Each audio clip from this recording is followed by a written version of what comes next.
Bismillahirrahmanirrahim. Assalamualaikum warahmatullahi wabarakatuh.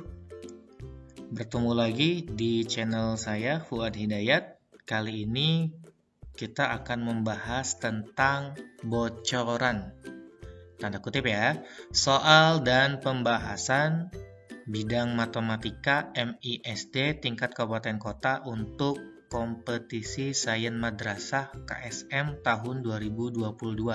Ini juga bisa digunakan untuk latihan adik-adik atau teman-teman yang ingin melaksanakan OSN. Jadi KSM dengan OSN itu selevel ya. Bedanya KSM itu oleh Kemenag dan OSN itu oleh Kemendikbud. Oke, untuk soal pada video ini ada 10. Nanti untuk part berikutnya mungkin ada 10 lagi.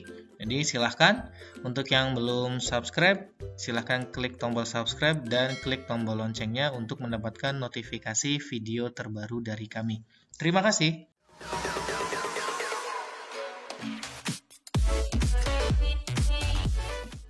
Langsung saja kita ke nomor yang pertama. Nomor yang pertama, Firman mempunyai 1 bendel tiket wisata. Pada hari Senin, 8 lembar tiket dipakai untuk keluarganya. Pada hari Selasa, ia dapat menjual setengah dari tiket yang tersisa. Pada hari Rabu, ia menjual 5 tiket kepada teman sekolahnya.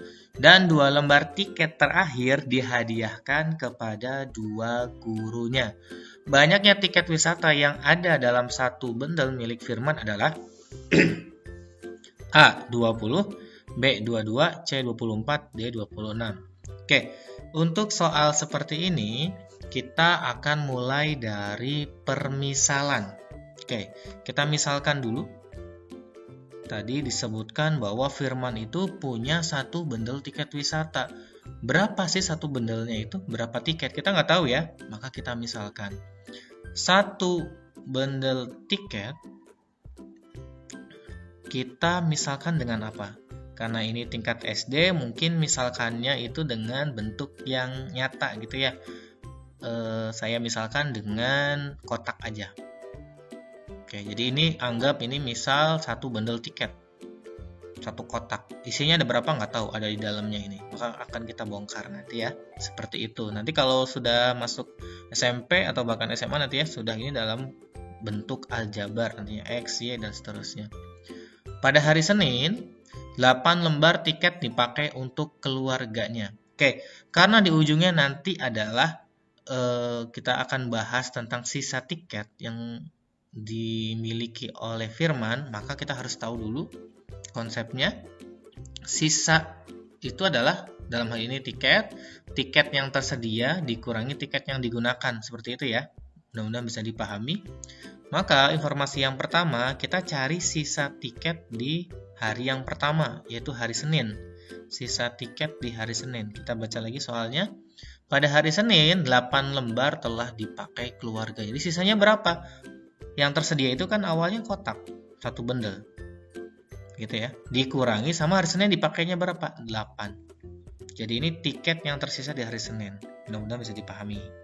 Yang kedua, pada hari Selasa, ia dapat menjual setengah dari tiketnya. Maka kita tuliskan sisa dari Selasa. Hari Selasa maksudnya. Oke. Tiket yang tersedia itu kan hari Senin berarti. Hari sebelumnya. Ya, hari Selasa itu tiket yang tersisa adalah tiket yang telah digunakan atau sisa di hari Senin. Maka tiket yang tersedia adalah ini. Kemudian yang digunakan adalah setengah. Setengah itu kan sisanya otomatis setengah juga ya. Bisa dipahami ya. Setengah itu kan sisa setengah. Berarti sisa hari Selasa itu adalah setengah dari sisa hari Senin. Dalam kurung itu artinya dikali. Nah, gitu. Kita boleh operasikan operasi pelangi gitu ya. Ini setengah kali kotak berarti setengah kotak. Kemudian setengah kali 8, kali ini kurang, berarti kurang juga. Setengah kali 8 atau 8 bagi 2 adalah 4. Ini sisa di hari Selasa. Kemudian info yang berikutnya. Pada hari Rabu, ia menjual 5 tiket. Sisa hari Rabu. Nah, tiket yang tersedia hari Rabu itu berarti kita gunakan sisa di hari sebelumnya, yaitu hari Selasa. Tiket yang tersedia di hari Rabu itu adalah setengah kotak dikurangi 4, kemudian dikurangi dengan tiket yang digunakan. Hari Rabu dijualnya berapa? Digunakannya berapa? 5. Maka sisa tiket pada hari Rabu adalah setengah kotak dikurangi, ini negatif 4, negatif 5, itu negatif 9 ya. Hasil ini ternyata menyisakan 2 lembar tiket terakhir. Jadi dari kalimat yang 2 lembar tiket itu adalah sisa terakhir setengah kotak dikurangi 9 itu sama dengan 2. Nah, kita lakukan operasi setengah kotak negatif 9, pengurangan 9 itu pindah ruas berubah jadi penjumlahan gitu ya. 9 pindah jadi penjumlahan. Maka setengah kotak adalah sama dengan 2 tambah 9, 11. Dan kalau pengurangan menjadi penjumlahan, berarti kalau ini 2 itu pembagian berubah menjadi perkalian. Betul. Jadinya 11 dikali dengan 2. Dari mana 2? Yang ini. Dibagi 2. Yang satunya mana? 2 per 1 boleh. Maka kotaknya adalah 11 kali 2, 22. Di mana kotak itu apa? Kembali lagi ke permisalan. Kotak itu adalah 1 bundle tiket. Dan pertanyaannya, banyak tiket wisata yang ada dalam 1 bundle. Berarti jawabannya adalah 22. Oke, mudah-mudahan bisa dipahami. Cukup mudah. Kita lanjut ke soal nomor 2. Oke, untuk soal nomor 2, karena ini KSM ya, adik-adik, maka akan terintegrasi dengan nilai-nilai keislaman atau berbahasa Arab dan bahasa Inggris soalnya. Oke, saya bacakan. Yakhtaru arifin harfan wahidan iswa'iyan mim majmu'ati ahrufil idgham. Yahtamilu ayyakunal harful muhtaru huwa harfu idghami bila gunnah qadru. Oke. Jadi kalau ada soal berbahasa Arab sebetulnya teman-teman tidak harus mengerti keseluruhan seperti kita berbahasa Inggris dan bahasa yang lain. Secara umum saja boleh, yang penting kita paham maksud dari soalnya. Adapun terjemahnya silahkan. Yahtaru itu memilih, arifin itu ya nama orang. Harfan sebuah huruf, wahidan satu huruf. Jadi arifin memilih 1 huruf. Iswa'iyan secara acak. Mim majmu'atin dari seluruh ahrufin idgham, huruf-huruf idgham. Dia membawa huruf yang dia pilih yaitu huruf idgham tanpa guna atau idgham bila guna. Berapa peluangnya? Oke, berarti di sini teman-teman atau adik-adik harus belajar tentang hukum-hukum nun mati, tanwan, tanwin gitu ya. Ada berapa? Ada idhar, ada idgham, dan seterusnya. Ada berapa huruf idgham? Ada 6. Huruf idgham itu ada 6. Ya. Apa saja? Kita bagi 2. Ada idgham bi gunnah dengan gunnah gitu ya, dan ada tanpa gunnah, bila tanpa gunnah, dibagi 2. Yang dengan gunnah itu hurufnya ada 4. Apa saja? Mim, ya, nun, wawu. Mim, nun, ya, wawu, atau tidak urut, mohon maaf ya. Kemudian yang tanpa guna yaitu la dan ro. Seperti itu ya. Jadi totalnya ada 6. Untuk yang biguna ada 4, yang tanpa guna ada 2. Kemudian yang ditanya adalah berapa peluangnya, di mana rumus peluang itu adalah NA per NS. NA itu apa? Intinya yang ditanya aja.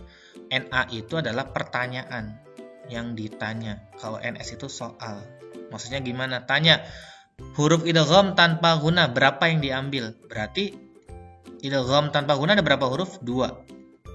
Dari semua huruf idgham ada berapa semua huruf idgham? Ada 6. Oke, jadi peluang terambilnya huruf idgham bila guna itu ada 2/6 alias kalau diperkecil adalah 1/3.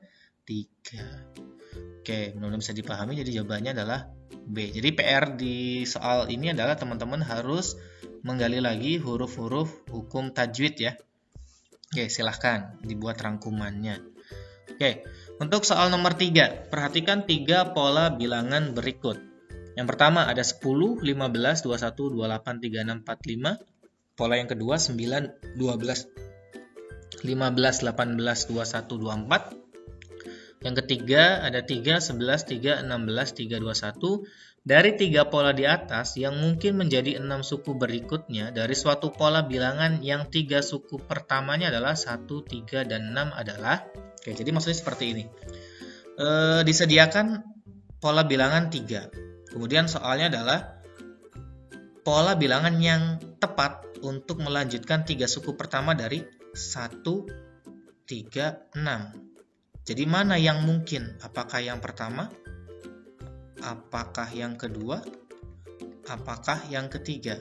Maka kita perlu menggali pola dari setiap nomornya. Oke. Misalkan ini 10, nomor 1 ya. Pola yang pertama 21, 28, 36, 45. Kita lihat polanya. 10 ke 15 itu tambah berapa teman-teman? Tambah 5 ya. 15 ke 21 tambah 6. 21 ke 28 itu tambah 7. Berarti ini tambah 8 sudah terlihat. Oke, ini tambah 9. Nah, bisa nggak 136 itu mengisi 3 angka awal? Berarti kita harus mundur. Kalau ini tambah 5 tambah 6 berarti sebelum itu tambah 4 ya. Tambah 4 itu berarti, atau kalau mundur dikurangi 4, berarti ini 6. Oke, 3 angka kita ambil, berarti habis 4 kurangi 3 atau tambah 3, berarti 3. Habis tambah 3 berarti tambah 2. Berapa sih tambah 2 yang hasilnya 3? 1. Jadi 3 bilangan pertama adalah 1, 3, 6. Apakah bisa? Cocok? Betul. Jadi yang nomor 1 itu bisa. Gitu ya. Oke, pola yang kedua. 9, 12, 15, 18, 21, 24. Oke, 9 ke 12 tambah 3, 12, 15 tambah 3. Oke, ini tambah 3 seterusnya. Maka kita mundur seperti langkah yang tadi. 9 itu dari berapa tambah 3? Dari 6 ya. Nah, ini betul, tapi harus sampai ujung. 6 tambah 3 itu dari berapa tambah berapa? Dari 3. Betul lagi. 3, biar 3 itu dari bilangan berapa tambah 3? 0 ya. Nah, ini bilangan pertamanya itu 3 bilangan pertama adalah 0, 3, 6. Memenuhi tidak? Tidak. Oke, jadi 1 itu betul, yang ada 2-nya salah. Nah, ini nomor 2 pasti salah. Gitu ya.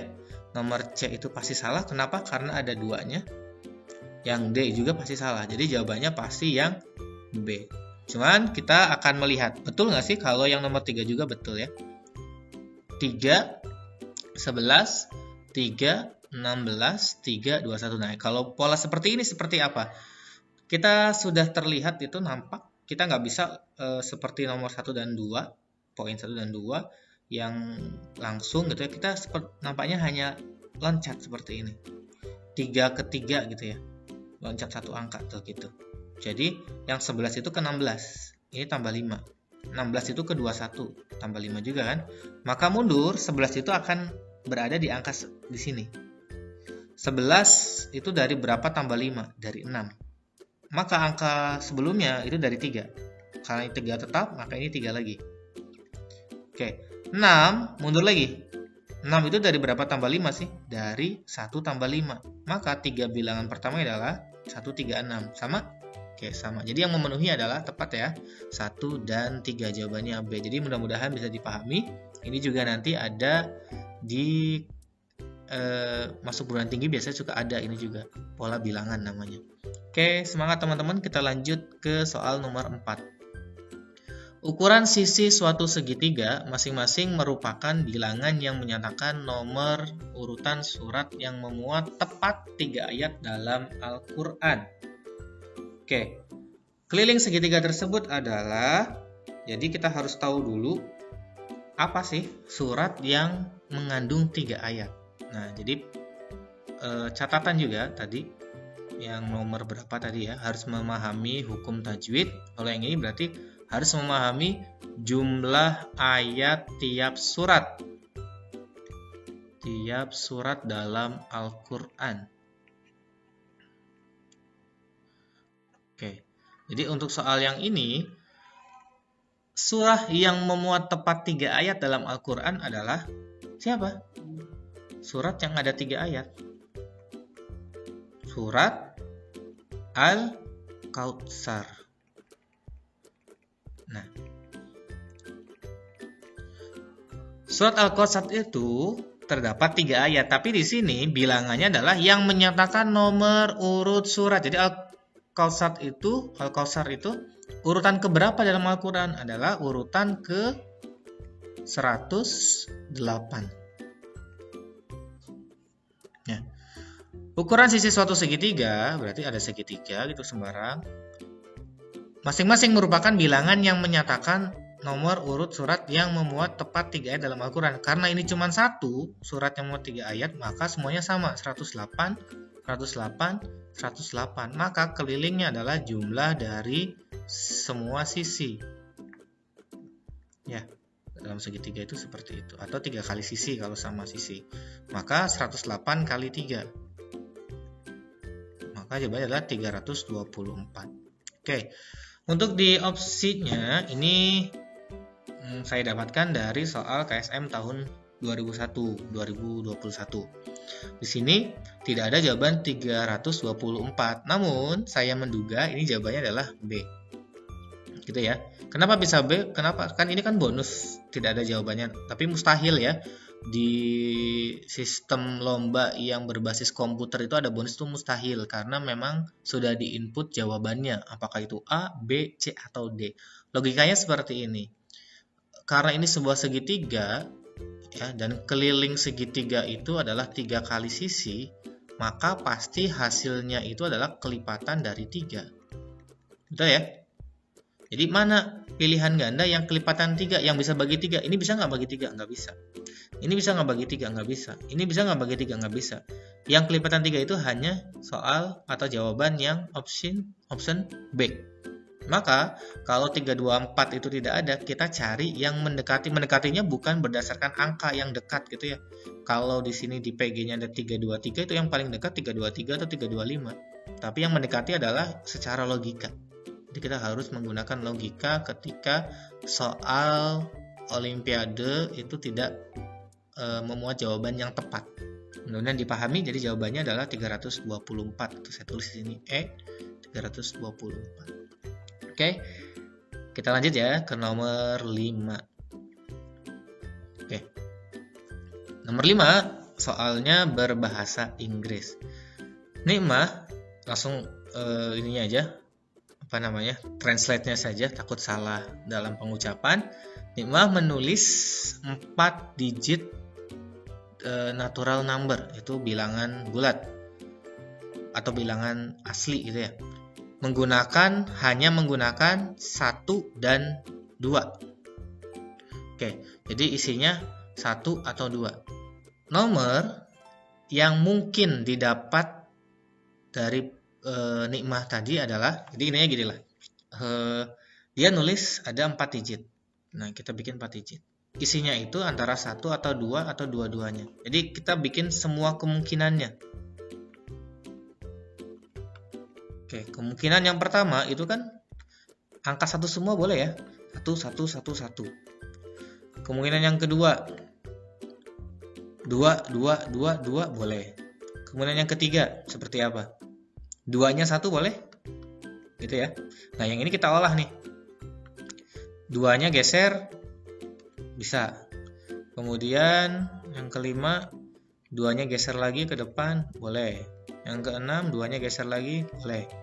Sekarang 2-nya ada 2 di belakang. Salah satu dari 2-nya kita geser. Seperti itu. 8, sekarang yang ke-9, 2, 1, 1. Jadi intinya kita memunculkan semua kemungkinannya, tapi kata kuncinya adalah secara sistematis. Kalau kita ngacak, misalkan 1, 2, 1, 1, 1, 2, 2, 2, kita nggak tahu mana yang sudah dan mana yang belum kita tuliskan. Jadi kalau sistematis enak. Di sini saya menggunakan angka belakang, geser, gitu ya. Geser. Kemudian 2 angka, geser. Oke, kemudian setelah angka yang di sini yang digeser, saya coba untuk menggeser angka yang di belakangnya. Jadi 1, 2 ini tetap. Ini 1, 2-nya geser ke sini yang di belakang tadi. Kemudian yang ke-11, 2-nya geser ke depan lagi. Nah, itu bisa. Kemudian yang ke-12, 2-nya ada 3. Boleh ya? 2-nya ada 2 masih bisa. Oke, sorry. Ini masih bisa. 2-nya ada di yang kedua. Jadi seperti ini. Nah, kemudian yang ke-13. 2-nya ada 3. 1, 2, 2, 2. Sekarang 1-nya yang geser. Sekarang yang ke-14 berarti 2, 1, 2, 2.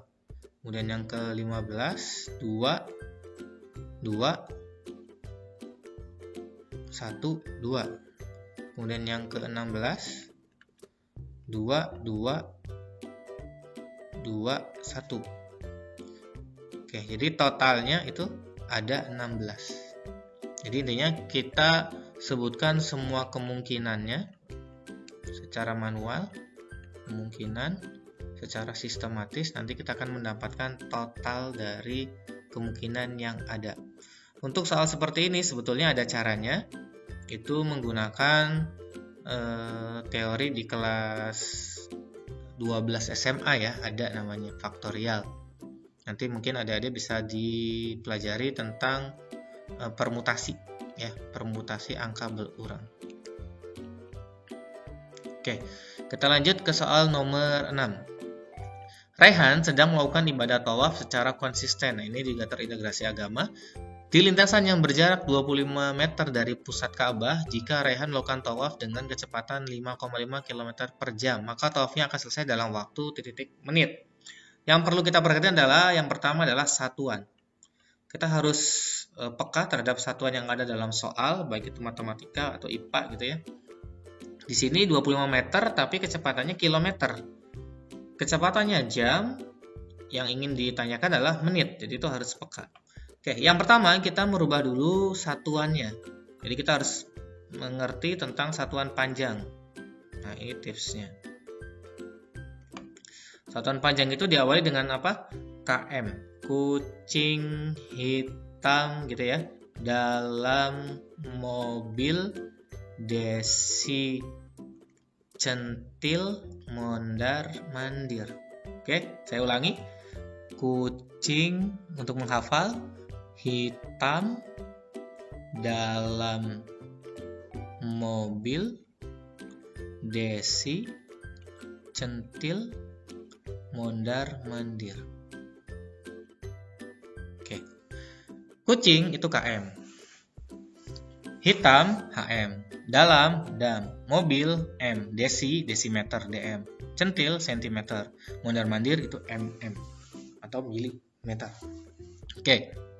Yang pertama, kita harus tahu itu dulu. Kemudian satuan waktu. 1 jam itu sama dengan 60 menit. Gitu ya. Sebenarnya cukup untuk soal ini karena hanya jam dan menit, tapi kita lanjutkan. Atau 1 jam itu akan sama dengan 3.600 detik. Atau 1 menitnya akan sama dengan 60 detik. Seperti itu ya. Oke, kita rubah dulu. Yang pertama kita tulis dulu diketahui untuk soal ini. Jarak lintasannya kita gambarkan. Jadi misalkan ini Ka'bah, gitu ya. Dia mulai startnya misalkan di sini. Ada orang di sini.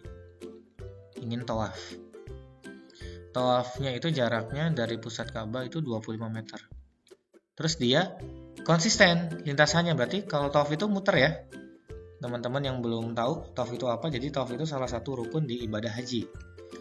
Nah, dia muter secara kontinu, konsisten, jaraknya sama, jadi semuanya 25 meter. Jadi 25 meter itu kalau di dalam lingkaran itu sebagai apa? Sebagai jari-jari. Jadi diketahui jari-jarinya 25 meter. Oke, kemudian jika Raihan melakukan tawaf dengan, nah perlu diketahui juga, tawaf itu berapa kali? Tawaf itu adalah sebanyak 7 kali putaran. Nah ini juga penting ya, integrasinya. Kecepatan, kita tulisnya K aja ya. K kecepatan. Kecepatannya 5,5 km per jam. Nah, kita harus merubah ini. Mau merubahnya nanti di akhir atau di awal juga sama saja. Kita rubah saja di awal. 5,5 km pengen jadi meter. Kalau turun itu dikali 10 kan ya. Turun. Berapa turunnya? 1, 2, 3. Jadi ini dikali 1000. Yang kilometer itu jadinya 1000 meter. Per jam. Jam itu kita rubah jadi menit karena jawabannya pengennya bentuk menit. 60 menit. Nah, kita tuliskan seperti ini. Kita coret. Maka didapatkan, boleh juga diperkecil, 100 bagi 6 itu nggak bisa, maka kita perkecil bagi 2. Ini 50, atau nggak usah diperkecil, nggak apa-apa. Tadi masih 100 ya, ini masih 6. Kenapa tidak perlu diperkecil? Karena ini ada koma, jadi kesini aja. 5,5 kali 100 itu adalah 550 per 6. Itu kecepatannya. Di mana yang kita cari adalah waktu. Waktu itu rumusnya Jokowi. Untuk mempermudah, Jokowi. Jadi waktu itu adalah jarak bagi kecepatan. Gitu ya. Di mana jaraknya itu adalah siapa? Jaraknya adalah keliling dari yang tadi. Jadi kita cari kecepatan ke sini, kita cari jarak. Jaraknya itu adalah keliling dari si Raihan tadi yang telah melaksanakan tawaf. Kelilingnya bentuknya apa? Lingkaran 2πr.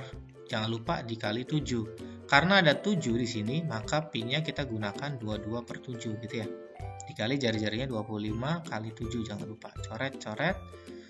Berarti ini 50 kali 22.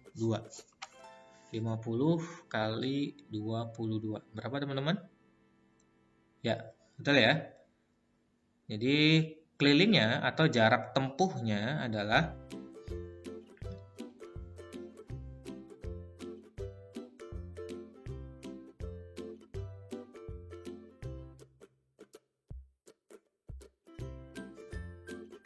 jarak tempuhnya adalah 1100 meter. Nah, maka di sini jaraknya kita ke sini, waktunya adalah 1100 meter dibagi 550 per 6. Karena ada pembagian, dalam pembagian maka dibalik gitu ya. Di 1100 dikali 6 per 550. Ini kita coret jadinya 2 kali 6 jadinya 12 menit. Oke, mudah-mudahan bisa dipahami. Jadi integrasinya adalah tadi tawaf 7 kali putaran gitu ya. Kemudian harus tahu tentang satuan panjang dan waktu. Jawaban untuk soal ini adalah B. Mudah-mudahan bisa dipahami ya. Oke. Nomor 7. Jumlah dua bilangan bulat berbeda adalah 16. Jika hasil bagi kedua bilangan tersebut adalah bilangan bulat juga, maka hasil kali yang mungkin dari kedua bilangan itu adalah karena di sini ada bahasa mungkin, maka kita harus memunculkan semua kemungkinan. Yang pertama, jumlah dua bilangan adalah 16. Berapa tambah berapa sih 16 tuh? 0 tambah 16 gitu ya. Bilangan bulat, ingat bilangan bulat sama dengan 16. Bisa juga 1 tambah 15, 2 tambah 14, 3 tambah 13, dan seterusnya. Mudah-mudahan teman-teman bisa memahami ya. Dan sampai 16 tambah 0. Silakan. Kemudian kita akan melihat info berikutnya. Jika hasil bagi kedua bilangan tersebut adalah bilangan bulat juga, jadi mana di antara ini yang hasil baginya juga bulat, ada hasilnya gitu, tidak koma, tidak pecahan. 16 bagi 0 nggak boleh ya, 16 bagi 0 nggak boleh. 15 bagi 1, nah ini bisa. 15 bagi 1 kan 15, jadi ini boleh. Kemudian 14 bagi 2 juga bisa. hasilnya 7. Boleh. Yang mungkin dulu ya, yang mungkin. Jadi ini bilangannya adalah 1 dengan 15. Yang ini 2 dengan 14. 13 dengan 3 nggak bisa. 12 sama 4 bisa. 12 bagi 4 itu hasilnya 3. Berarti ini 4 dengan 12. Kemudian apa lagi? 5 dengan 11 nggak bisa. 6 dengan 10 nggak bisa. 7 dengan 9 nggak bisa. 8 dengan 8 ya. 8 dengan 8. 8 bagi 8 itu kan 1. Jadi ini angkanya adalah 8 bagi 8. Oke, mungkin ini angka yang terakhir. Jadi kemungkinannya ada 4 pasang. 1 15, 2 14, 4 12, 8 8. Maka hasil kali yang mungkin, nah kita kalikan. Jadi ini 1 kali 15. 15. Ada nggak di optionnya? Nggak ada, ya udah nggak apa-apa. 2 kali 14. 28. Nggak ada juga. 4 kali 12. 48. Nah, ada itu ya. Yang mungkin itu adalah 48. 8 kali 8? 64. Jadi ini kemungkinan penjumlahannya. Kalimat yang pertama, ini jumlah. Ini kemungkinan jumlahnya. Ini kemungkinan hasil baginya. Ini kemungkinan hasil kalinya. Mana hasil kali yang mungkin? 48. Oke, terima kasih. Mudah-mudahan bisa dipahami. Nomor 8. Diketahui bahwa Nabi Muhammad ditinggal wafat ibundanya pada usia A tahun, menikah dengan Khadijah Al-Kubra pada usia BC tahun, dan menerima wahyu pertama kali pada usia DE tahun. Selanjutnya dibuat bilangan yang terdiri atas 5 digit berbeda dari angka A, B, C, D, E. Bila bilangan-bilangan itu diurutkan mulai dari yang terbesar, maka selisih dari bilangan urutan pertama, berarti yang terkecil gitu ya, dan kedua adalah yang pertama itu berarti yang terbesar, dan yang kedua. Oke. Pembahasan. Saat usia Nabi Muhammad menginjak 6 tahun, sang ibunda wafat. Berarti yang A tahun, A-nya itu adalah 6. Lanjut. Beliau saat berusia 25 tahun menikah dengan Siti Khadijah, yang kala itu berumur 40 tahun Siti Khadijahnya. Menikah dengan Khadijah Al-Kubra pada usia BC. BC-nya berarti usia Nabi Muhammad, yang dimaksud yaitu 25 tahun. Yang ini 25. Jadi B-nya itu 2, C-nya itu 5. Bisa dipahami ya. Kemudian menerima wahyu pertama pada DE tahun. Nabi itu menerima wahyu itu pada usia 40 tahun. Di sini DE 40, artinya D-nya itu 4, E-nya itu 0. Pertanyaannya, bila bilangan itu diurutkan dari yang terbesar, maka kita tuliskan yang terbesar itu yang tersedia angkanya dulu ya, 0, 2, 4, 5, 6. Agar mendapatkan hasil terbesar, bilangan terbesar, pastilah yang pertama itu harus paling besar ya. 6, 5, 4, 2, 0 itu pasti terbesar. Oke, kemudian yang terbesar kedua, berarti mempertahankan bilangan-bilangan yang paling besarnya. Belakangnya yang kita rubah, kita balik. Nah, gitu kan. Jadi ini bilangan pertama yang terbesar, urutan pertama, ini urutan kedua. Dikurangi, selisih itu dikurangi. Maka selisihnya adalah, ini habis, 20 kurangi 2, itu adalah 18. Oke, cukup mudah. Jadi ini terintegrasi dengan Sirah Nabawi. Silakan teman-teman untuk membuat rangkuman tentang usia, tahun kelahiran, atau ada tanggal, apa itu ya, yang mengandung nilai angka-angka bilangan. Silakan dirangkum tentang Sirah Nabawi atau nabi-nabi ada berapa, seperti itu. Oke, yang ke-9. 26 gitu ya. Dari 26 huruf alfabet kapital yang mempunyai bentuk setidaknya ada 2 sumbu simetri. Nah, kita tuliskan dulu. Jadi, pengertian kasarnya gini. Huruf yang memiliki sumbu simetrinya ada 2. Itu huruf apa aja. Tapi huruf kapital ya, bukan huruf yang kecil nih. Sumbu simetri itu seperti apa sih? Sumbu simetri itu adalah misalkan kita punya bentuk A. Kita bagi 2 nih. Kalau kita lipat, saling bertemu nggak? Ketemu ya, ini sama ini sama ini. Jadi kalau dilipat itu rapih gitu. Itu namanya simetri. Misalkan kalau bentuk persegi misalkan. Ini misalkan kurvanya rapi ya. Kita bagi 2. Nah, ke sini kita tekuk ke atas. Rapi kan ya? Atau sebaliknya, kita tekuknya dari tengah gini ke samping. Rapi juga. Nah, ini punya 2 sumbu simetri. Nah, mana huruf kapital yang mempunyai minimal 2 sumbu simetri seperti persegi panjang ini? Jadi bisa dilipat ke bawah, bisa dilipat ke samping, atau kalau ini kan tengah-tengah nggak bisa nih. Pasti ke sini nanti jatuhnya, nggak rapi. Berarti ini punya 2. A, punya sumbu simetri nggak? Punya, tapi cuma 1.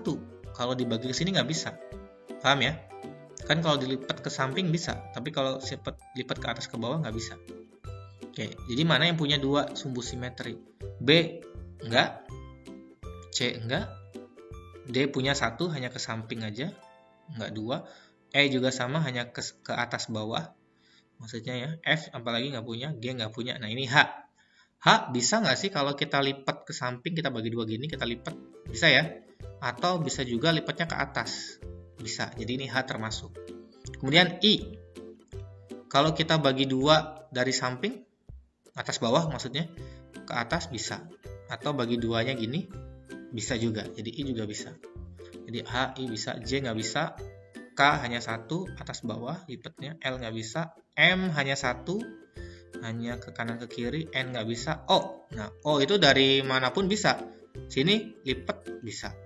Dari sini lipat ke atas bisa.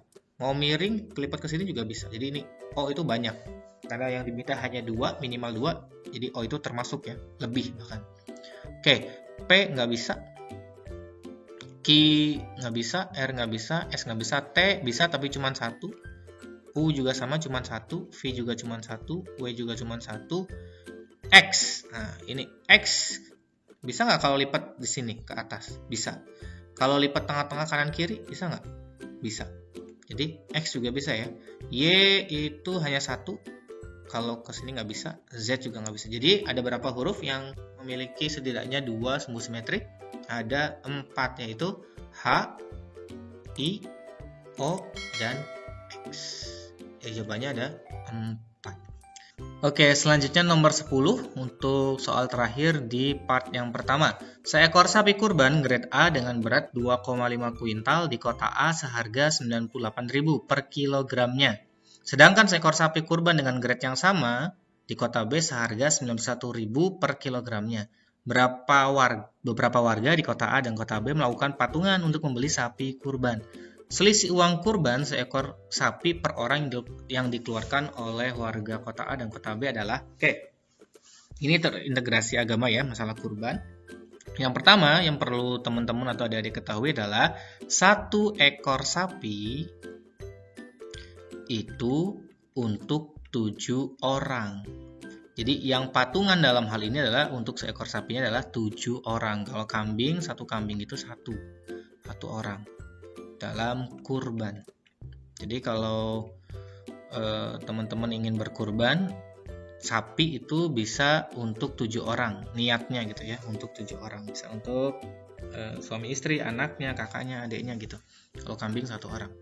Itu info yang pertama. Kemudian yang kedua, kita harus tahu juga tentang satuan berat. 1 ton itu adalah 10 kuintal. Gitu ya.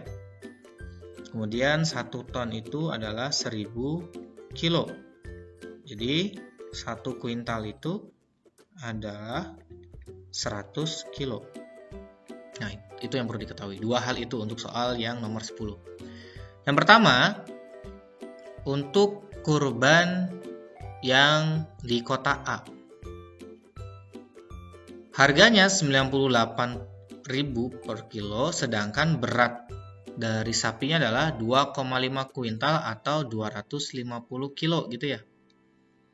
Ini harganya per kilo. Maka totalnya adalah 98.000 dikali 250, yaitu 24.500.000 rupiah. Itu untuk 1 ekor sapi. Karena patungan untuk 7 orang, maka ini dibagi 7 biayanya. Biaya per orang untuk di kota A adalah ketika 24.500 4.500.000 dibagi 7 adalah 3,5 juta, 3.500.000. Gitu ya. Jadi ini per orang di kota A. Kemudian yang kedua di kota B, harga sapinya adalah 91.000. Polanya sama. Dikali 250 kilo. Oke. 250 kilo kali 91.000 itu 22.750.000. Sama dibagi 7 karena ini 7 orang. Jadi biaya per orangnya untuk di kota B adalah 3.250.000. Nah, pertanyaannya berapakah selisih uang kurban sapi per orang yang dikeluarkan? Selisih itu dikurangi, berarti ini kurangi ini ya. Kota A kok kurangi kota B. 3.500.000 dikurangi 3.250.000 berapa? Jadi jawabannya adalah B. Selisihnya adalah 250.000. Oke, untuk soal nomor 11 dan seterusnya ada di video berikutnya. Terima kasih. Jangan lupa untuk subscribe. Masih banyak kekurangan dalam video ini, mohon dimaafkan. Assalamualaikum warahmatullahi wabarakatuh.